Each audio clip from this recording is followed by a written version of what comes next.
What is up, true believers?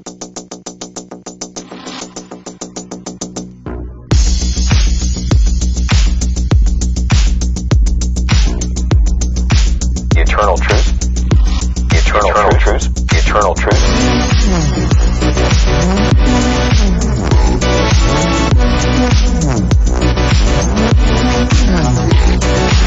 The eternal truth behind our modern mythology. What is up, true believers? It's Mason here with Comics and Crosses, where we discuss the eternal truths behind our modern mythology. And today is Thursday, Thursday, January 27th. So normally these shows are on a Monday, Wednesday, Friday. But you know what? To be honest, I practice what I preach. Need a little time for rest and recovery,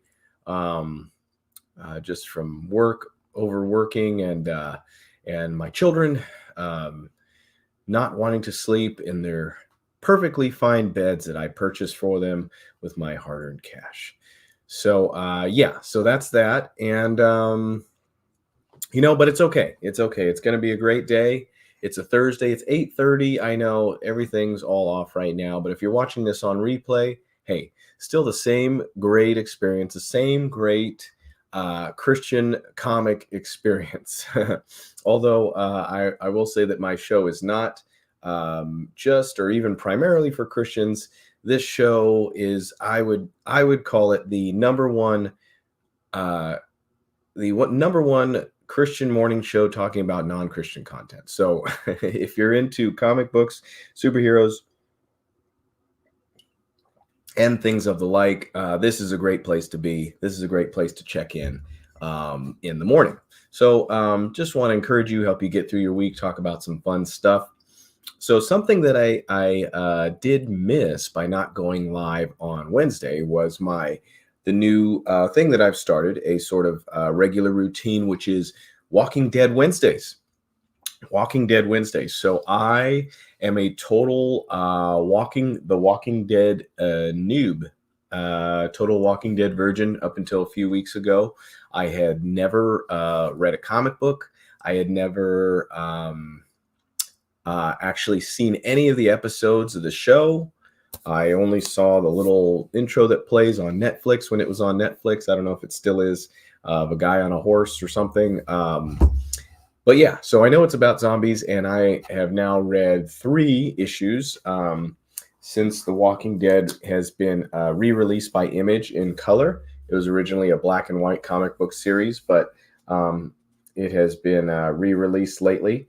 And I thought, what a great opportunity to read this, what's obviously been a super uber successful comic book series, and give my thoughts on it real time as I read a new issue every week. And I imagine for people who've actually read the series, it's probably fun because you know what's coming and I don't. So I read The Walking Dead issue 3. And let's see here. So far what has happened is Rick Grimes, I think his name is. He woke up in a coma. This issue 1 was a great setup for a comic book series. So I see why it kind of, people were into it right away. So he wakes up from a coma. He's in the hospital. Nobody's there. Everybody's missing. It's like they abandoned him at the hospital. Comes to find out that everyone is turned into zombies. There's no normal people around. Well, there are some here and there, but there's been some sort of zombie apocalypse, as there always seems to be. And then he goes in search of his wife and child. So in this issue, or at the end of issue 2, spoiler warning, he finds his wife and son. They have met up with a camp of people and have been staying there. And so this issue is kind of, things have slowed down a little. I mean, Robert Kirkman stories are always slow, but this one, this issue kind of slows down. He catches up with this caravan of people, this group of people who are camped out. They have a lookout, and so this is where his wife and is where his family's been staying. And so I like this issue. I think I sometimes I wonder. I've been really curious to read this comic series, The Walking Dead, because sometimes I read Robert Kirkman's stuff, the writer of this comic series who wrote Invincible, The Walking Dead, obviously, and Firepower is a comic series that's out right now. And sometimes his stories are just they're slow burns. They're just really slow, like Monty Python and the Holy Grail slow. Like when the knight's running up at the castle and you keep looking and he's still coming and he's still coming and he's still coming. It's kind of like that. I mean, but they're great. But if you stick with them, it's like, wow, this feels like a really fleshed out story. Like some stories, or they have a cool plot or a cool concept. Kirkman stories are like they have the bone structure, they have the nervous system, they have the muscles, they have the tendons and the ligaments and the blood and everything. So they're very fleshed out and they take a while. But boy, are they worth it. If ever there was a comic book writer who you should check out in omnibus form, it's probably Robert Kirkman. That's my opinion. That's the way I feel about it. Maybe you feel different. Let me know in the comments. But anyhow, I digress. So this issue was cool. You kind of see the dynamics now of how people are living. Post or in a zombie apocalypse. The dynamics of how people are surviving. They're trying to find detergent to wash their clothes, just some practical things, that's good to kind of slow down and think about. So it's interesting. It's captivating me. I'm wondering what's going to happen next. There's also a little bit of drama seeded in this issue about, Rick has been out of the picture for, I think his coma was a couple months.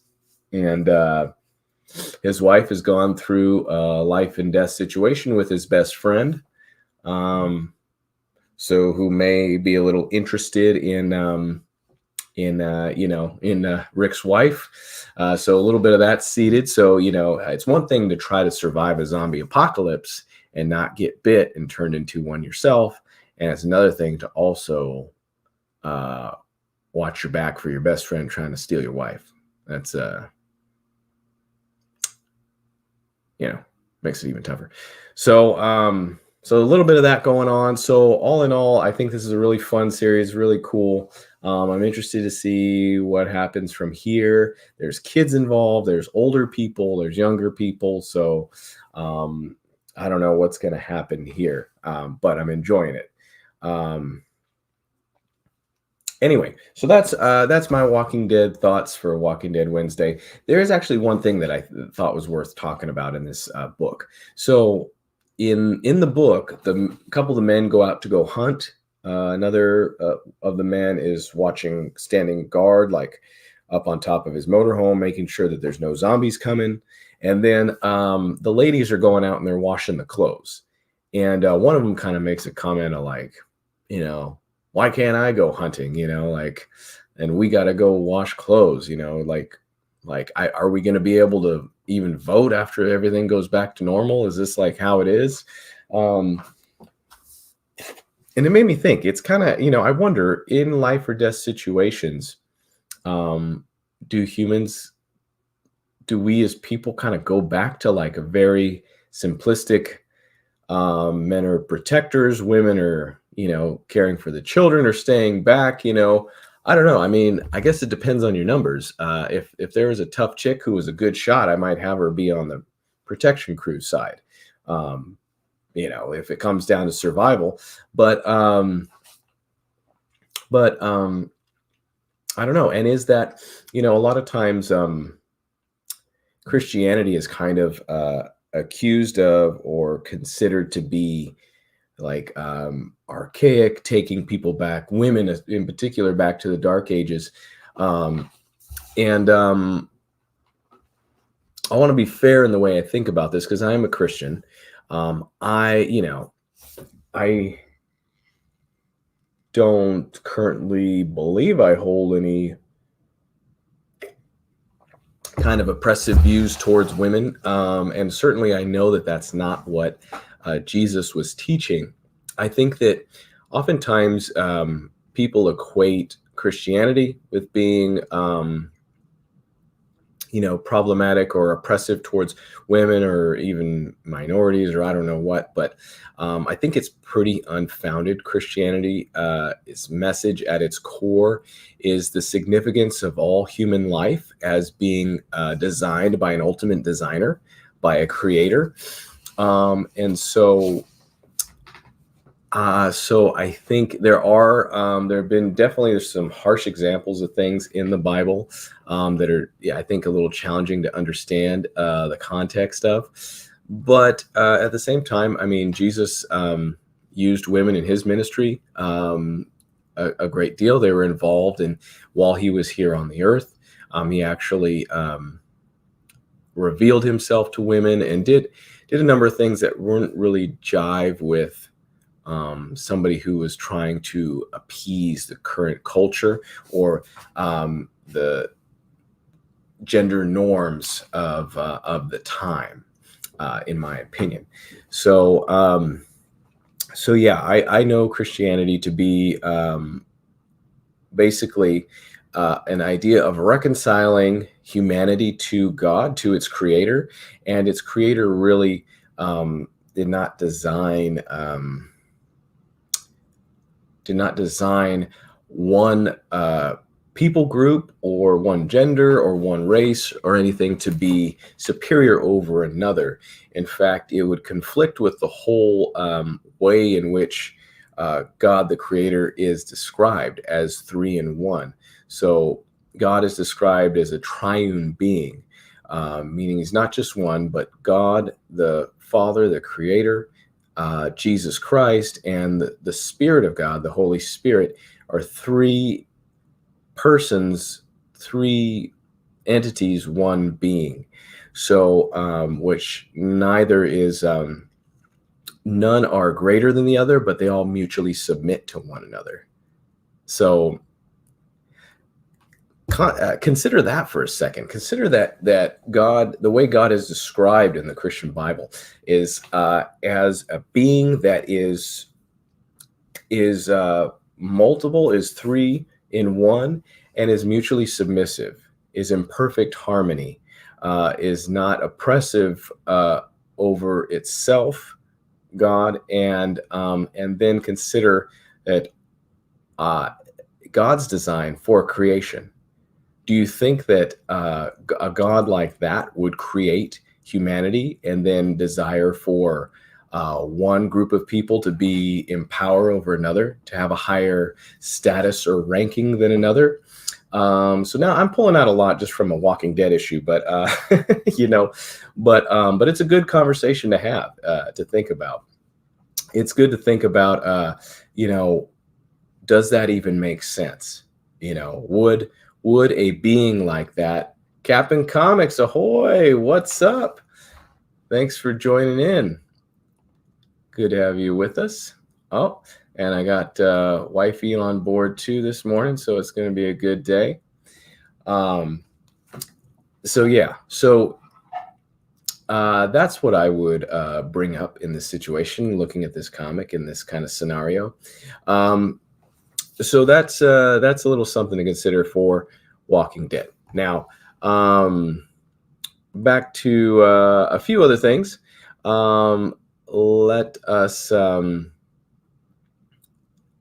Let's see, latest comic news. Now, I haven't heard a ton, other than there is something that I thought was interesting to be aware of. Ahoy! Radiant Black. Anybody reading Radiant Black? So I picked up Radiant Black when it came out. I was curious to check it out, to see what it was like. Okay, a brand new hero. It's from Image Comics, and maybe it's going to be interesting. Now, I was immediately divided in the way I felt about the Radiant Black comics. Now,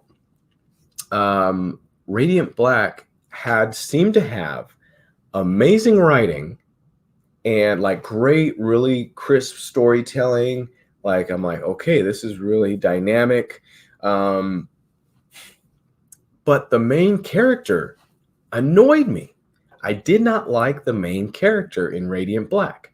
And so I don't want to spoil too much, but I read about 3 issues, and I was like, you know what?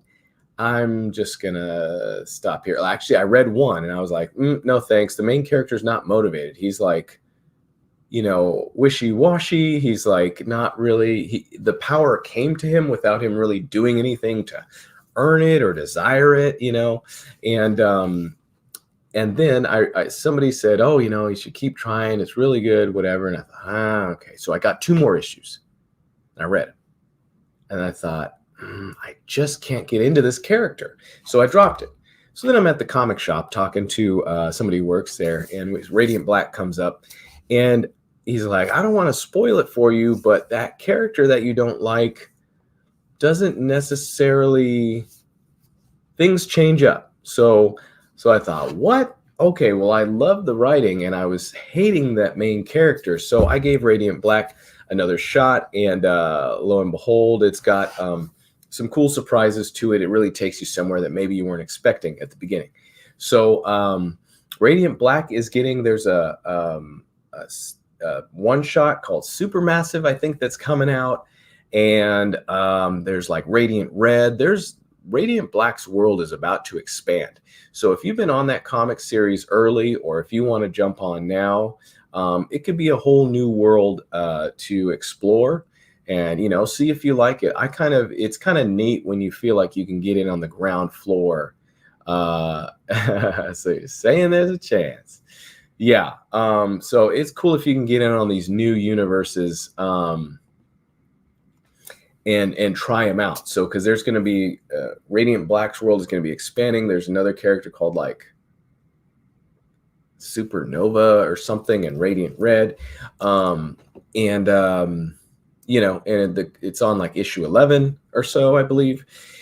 So you can check that out. The other cool thing that's worth checking out, like of new world building, new universes in comics, is obviously the AWA Resistance world. I call it the Straczynski verse. So J. Michael Straczynski, who was a writer at Marvel in the past, probably did stuff for DC too, but I remember reading him on Spider-Man when Spider-Man was really good, and Spider-Man is good again. So that's cool. But there's they released this storyline called The Resistance, and there was the Resistance Reborns, and there's Resistance Uprising, there's Telepaths, there's Moss, there's Knighted, there's Erratic, there's all this cool stuff that's happening in AWA comics that I definitely recommend checking out. So if you're looking for a whole new world to view, give it a shot. Check that one out. Also, Radiant Black is about to expand and blow up and do like a lot more going on. And there's 2 ways you can look at it. You might think, oh, that's great, a whole new like comic universe of characters and heroes. I can't wait to get in and start from the beginning and follow it all the way through. Or you might think, oh, a whole new universe of comic characters. I'm going to stay away from that for my wallet's sake. So whichever way you fall, at least I gave you some thoughts. At least you have a little bit to assess. The Resistance from AWA, that whole the Straczynski verse that was set up, is kind of a cool. Here's the basic premise, and see if you want to get into it. So there was a major pandemic. There was a major virus that went around and killed off a great deal of the world's population. Now, kind of eerie, this came out about 2020. But anyway, it came out. It was a coincidence. Let's hope. Maybe they had some insider trading. I don't know. But kills off most of the world. Some of the people who were able to fight back the virus, some of them developed these superpowers. And so now the world is populated with these superpowered people. There are some who are called moths, who basically like have their powers for, I think, 3 or 6 months, and then they die. And there are, different kind of superpowered people. There's prejudice against some of them. We see that in the Knighted series. Aggressively, what's up? Thanks for joining the show.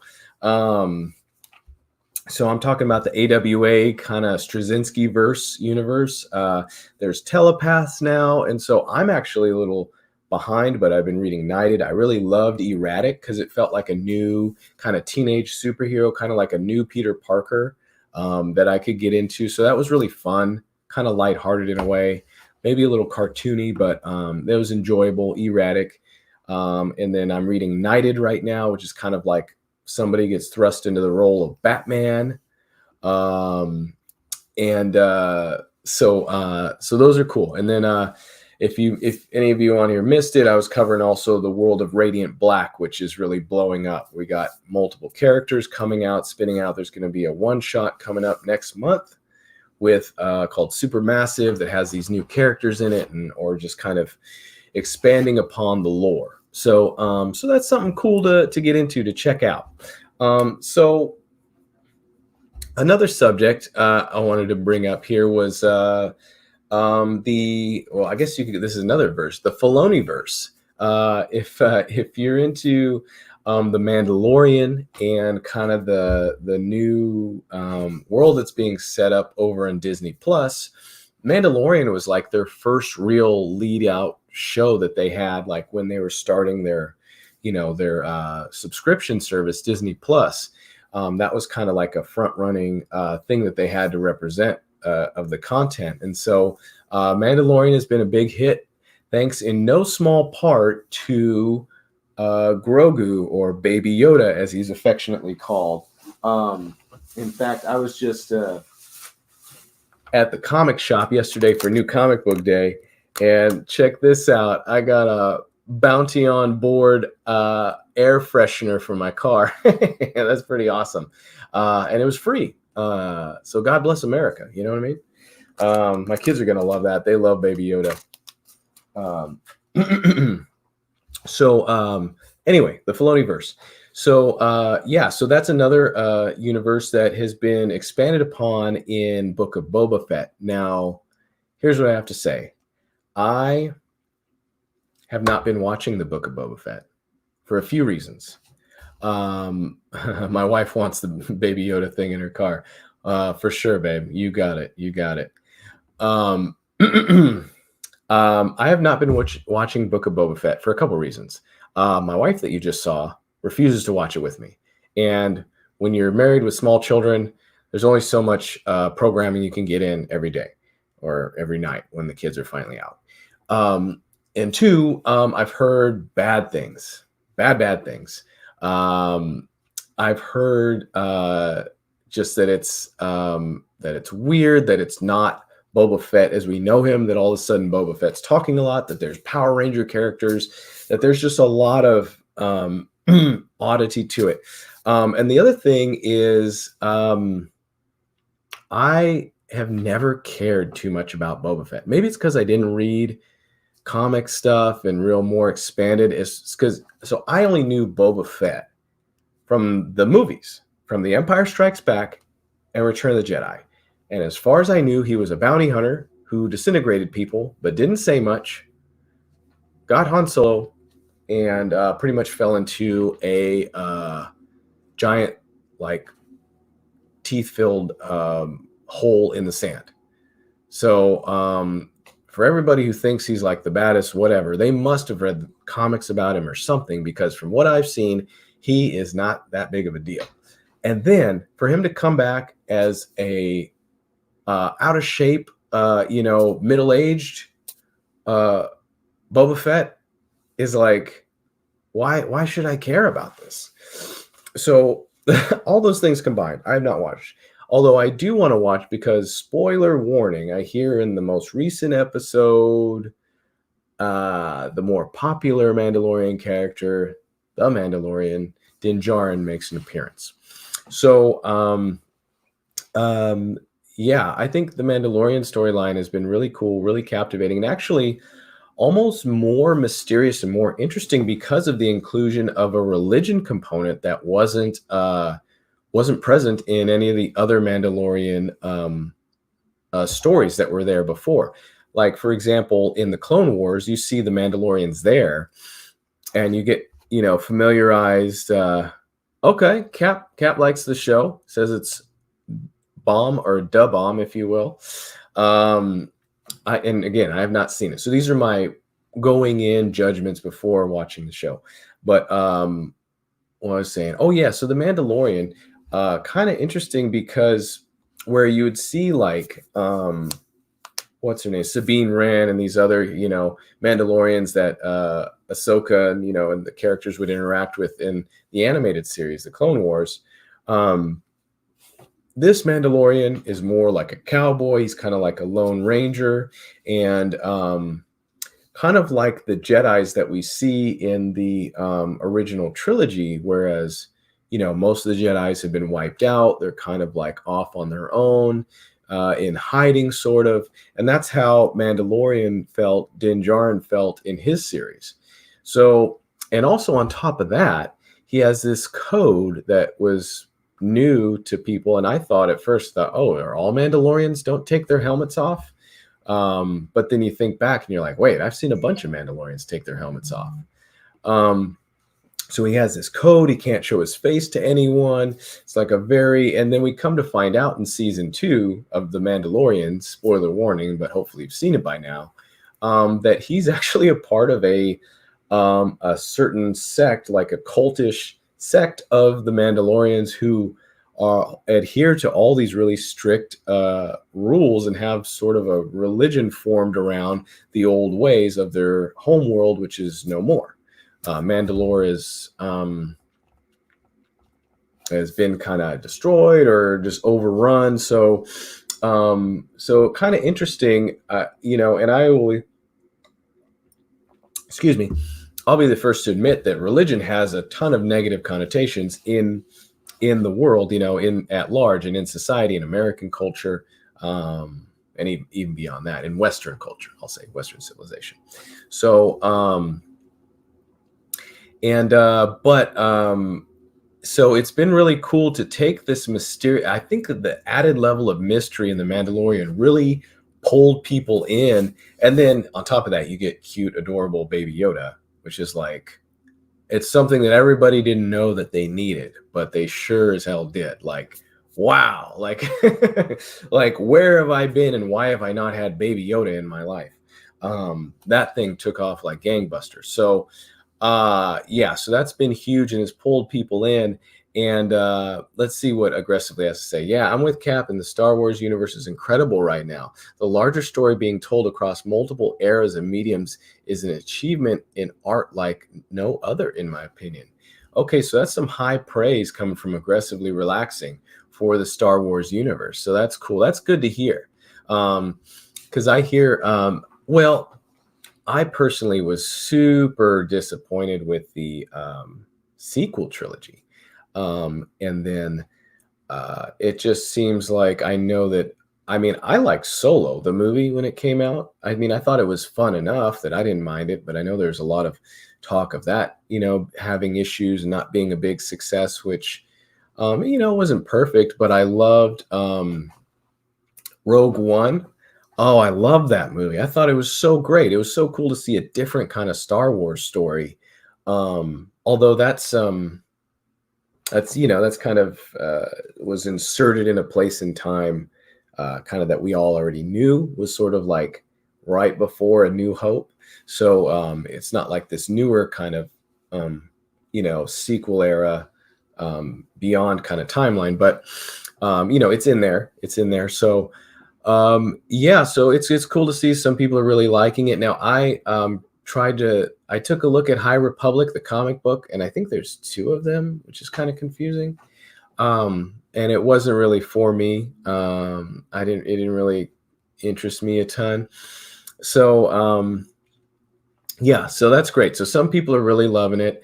I think I'm really excited to see where, I think that Disney Star Wars can capitalize on this, how they've drawn people into the Mandalorian's world, and it looks like they can really let Dave Filoni and his whole creative ideas and expansion of the Star Wars world really branch out from there to where we're seeing Ahsoka, hopefully in a series, which would be awesome.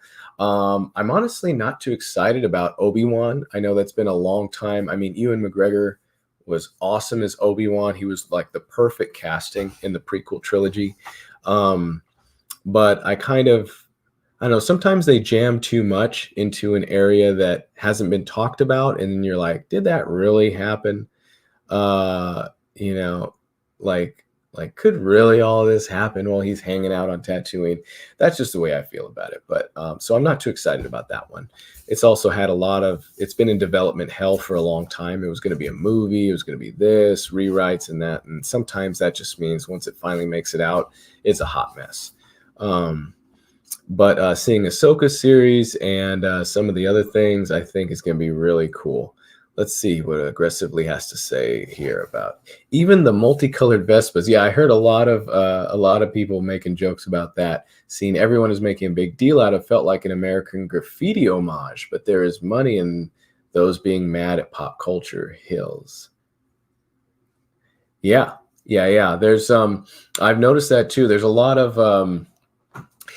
people, a lot of negative videos about a lot of things coming out right now. There's a lot of negativity out there. And it's always good to make up your own mind, watch something for yourself, see how you feel about it. Maybe you won't mind some of the things that people are making mountains out of molehills about, you know what I mean? So sometimes there's like a little thing that people are real sensitive to, like sometimes there is a lot of subliminal, like say political messaging and stuff, and sometimes it's real obvious, and sometimes it's subtle enough that I'm like, okay, it's not really taking me out of the movie. When it takes you out of the show or out of the movie, that's bad news. You know what I mean? Chillmonger, what's up? Mason, tell aggressively relaxing Kathleen Kennedy can kick rocks. Negativity is fine for that. You know what, Chillmonger?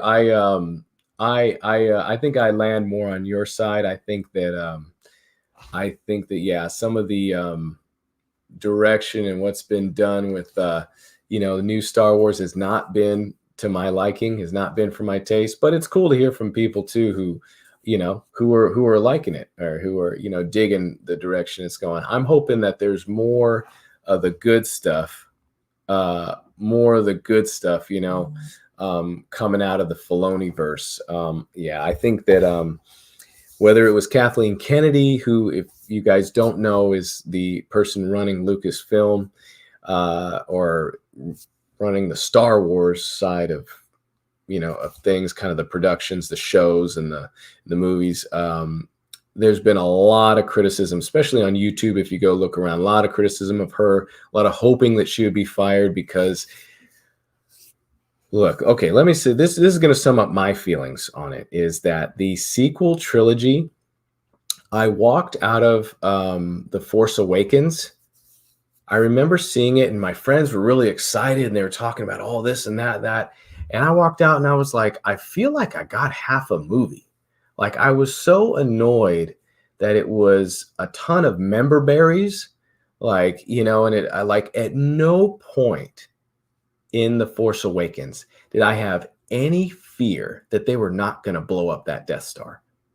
Like, did anyone think for a minute that somebody was not going to go in and it was going to blow up? Like, at this point, I felt sorry for the Empire, or for the bad guys, whoever, the New Order, whatever they call themselves. I'm like, man, think about how many man hours went into building this space station, and they're just going to go blow it up like they always do. Like, these rebels are a real menace. And on top of that, it was like, there's a new republic, but yet these rebels are still fighting some other, and it was just a lot of the same. I actually really like the new characters in The Force Awakens, like, Poe and Finn and Rey. I thought, oh, I'm interested to see more of them. But then in The Last Jedi, it just was just a lot of disappointment. Just a lot of disappointment for me. So I didn't even see the third one, honestly. I was just like, this is, I don't know what this is, but it was real disappointing. And then they brought back Palpatine. I'm like, you can't keep giving me the same old stuff and like why bring this stuff back just to do the same old thing? It's kind of like Scream just came out, another Scream, and everybody was saying it was really good and it was like a great addition to the series. And it was honestly, guys, it was just more of the same stuff. Let's see what Chillmonger had to say. To be short, I want Filoni Favreau to cover creation decision. Kennedy can be president of Lucasfilm and have her name in the credits as producer. I don't care. Yeah, I think a lot of people feel that way. But we heard from Aggressively and Captain Comics, and they seem like they're on the side of really liking the new direction the Star Wars has been going, stuff like that. So, but there are my feelings. I have made my feelings known. You know what? Hey, what a time to be alive. I hope that some of these stories, these universes that we really enjoy, really take off and go the right direction. I want to start doing a segment on my show called The Way It Should Have Gone, because there's a lot of movies and series and franchises that I think kind of went off the rails. Yeah. Yes, but those two are wrong. Gotta love it. Gotta love the discourse. Gotta love it. And then in response, Aggressively says, Chill is saying that he wants things to stay exactly as Kathleen Kennedy has arranged it because she's so good at her job and makes things that we all love. Well, that's not what I'm hearing, Aggressively, but you know what? If that's how you want to interpret it, a lot of things are open to interpretation, unless Chillmonger wants to clarify his point a little bit, his position. So,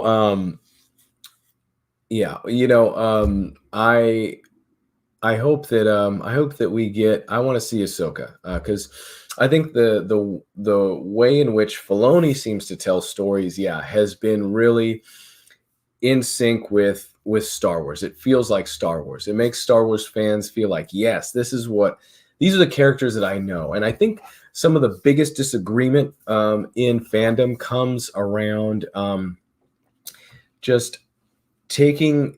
It's one thing to say, oh, well, the fans want things predictable. We're trying to, surprise and come up with something new. But I think true fans who have been with some of these characters for years or in comics decades know when you violated the core principles of who a character is, for whatever reason. Kathleen Kennedy arranged. You make it sound like she had a plan. Yeah, that was the big bummer of the sequel trilogy, is they had no plan, or they had a plan, but they just let Rian Johnson just go off the rails and take it his own direction. Maybe it was him and Kathleen Kennedy. I don't know. Love how we're fighting in live chat like there's not an ongoing stream.